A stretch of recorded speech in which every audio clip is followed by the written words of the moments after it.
मुद्दों की परिचर्चा चली, करीबन 32 मुद्दे पर आप लोगों ने बात की, एक गहन चिंतन मंथन किया, निष्कर्ष क्या निकला? बोलिए। पहला तो हम इस बात को कहेंगे कि जो बात आप सवाल कर रहे हैं, माने ये ऐतिहासिक कार्यक्रम है झारखंड का नया विधानसभा, जहां 30 गो विधायक आदिवासी विधायक सदन में हैं।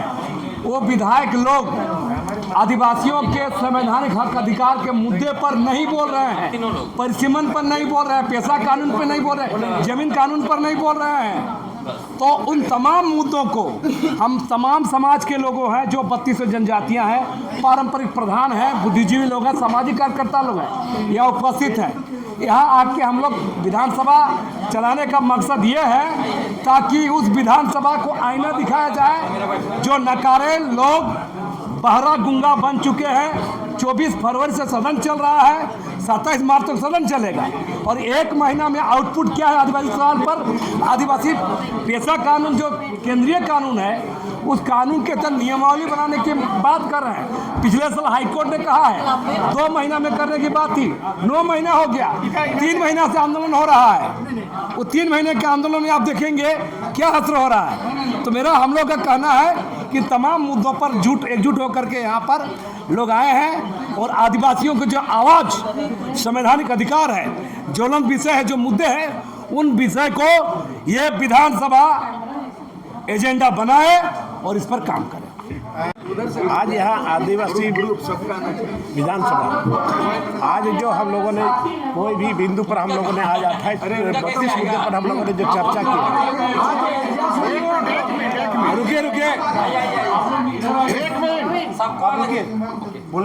आज जो यहाँ पर आदिवासी विधानसभा, आज जो यहाँ पर जो परिचर्चाएं हुई है,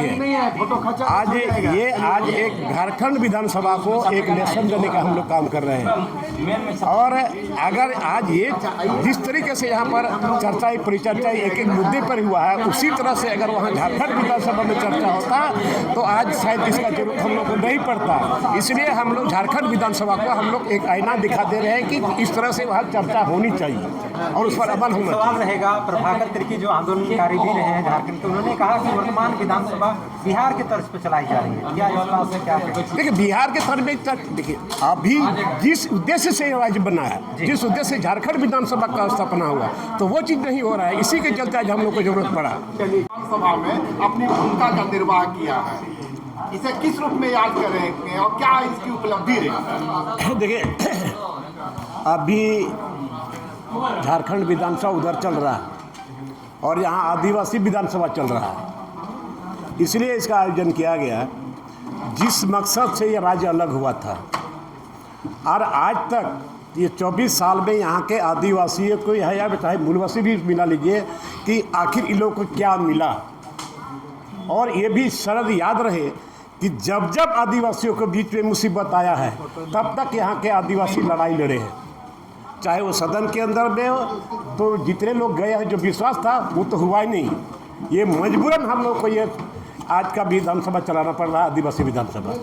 तो आज देखिए, यहाँ पर सबसे पहले पेशा एक्ट के बारे में अभी चारों तरफ लोग लड़ाई लड़ रहे हैं, विभिन्न संगठन के लोग भी लड़ रहे हैं, और यहाँ एक आदिवासी विधानसभा रख करके आज इसको हम लोग खुलेआम इस पर चर्चा कर रहे हैं कि आज पेशा एक्ट जैसा जो कानून है, जो केंद्र सरकार ने ऑलरेडी दे रखा है, आज तक सरकार को उसको इम्प्लीमेंट नहीं किया, और जिसके चलते नियमावली नहीं बना। हम लोगों का वही एक प्रस्ताव पास हुआ कि यहाँ पेशा एक्ट जो 1996 जो केंद्र सरकार के द्वारा दिया गया है, और उसमें ग्राम सभा सर्वोपरि है, ग्राम सभा मस्ट है।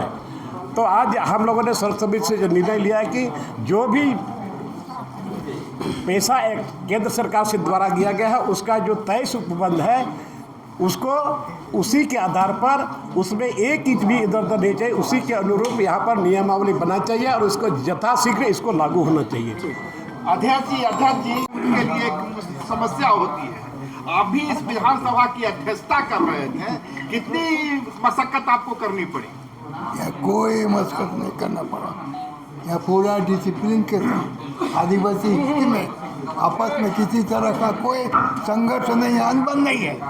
इसीलिए मैंने सदन चलाते हुए किसी तरह कोई मकसद कई मुद्दे पर लगा कि यहाँ का जो सत्ता पक्ष और विपक्ष है एक ही भाषा बोल रहे हैं।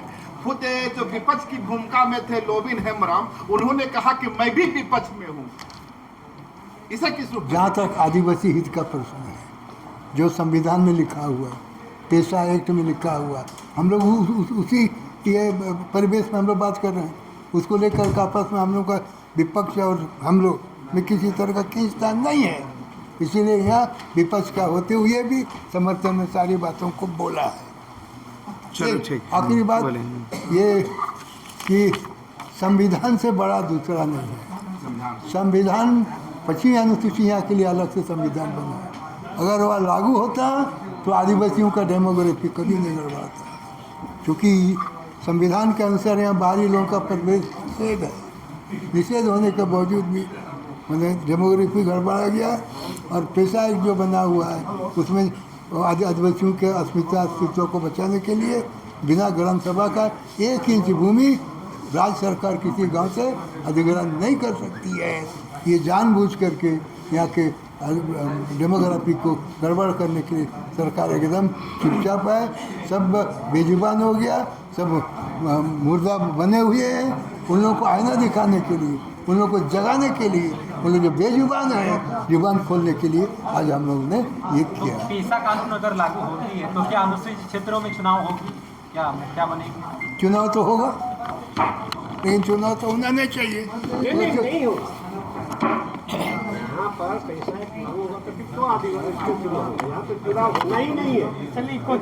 चलिए हाँ, जलन मुद्दे हैं, आपको मिल जाएगा।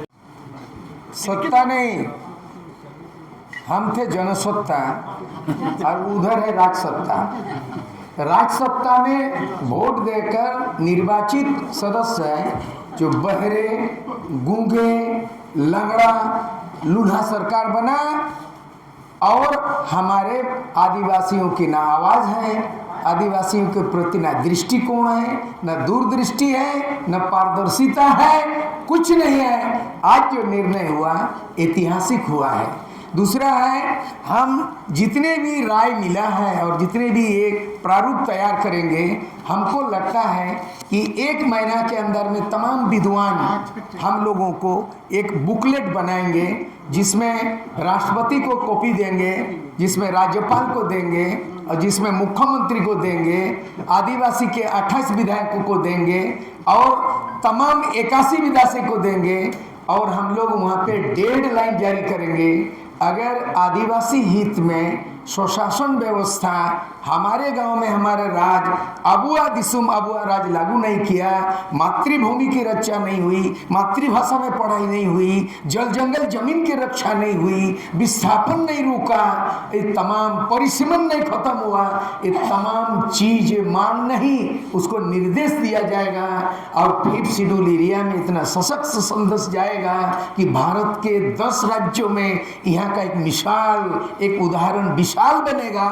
और 1 महीना के अंदर में पुनः ये 32 जनजाति के प्रतिनिधि फिर आएंगे, उनका हस्ताक्षरित बुकलेट बनेगा और राज्यपाल को देंगे और मुख्यमंत्री को देंगे विधायक, और नहीं तो अपने निर्वाचित प्रतिनिधियों को कहेंगे राइट टू रिकॉल, जनप्रतिनिधि को आपस बुलाने का अधिकार जनता को होना चाहिए। बस यही है संदेश की ओर से भी कुछ बातें रखी क्यों नहीं बातें रखी गई है। मैं धन्यवाद देता हूं महिलाओं का जिन्होंने मुखरता से अपनी बात रखी। उन्होंने कहा कि जिस तरह से महिला दूसरे समुदाय में शादी कर लेती है तो उसे जमीन से बेदखल किया जाता है, तो क्या पुरुषों का दूसरे जाति में शादी कर लेते हैं तो उन्हें भी बेदखल किया जाए। इस मांग को किस रूप में लेंगे आप?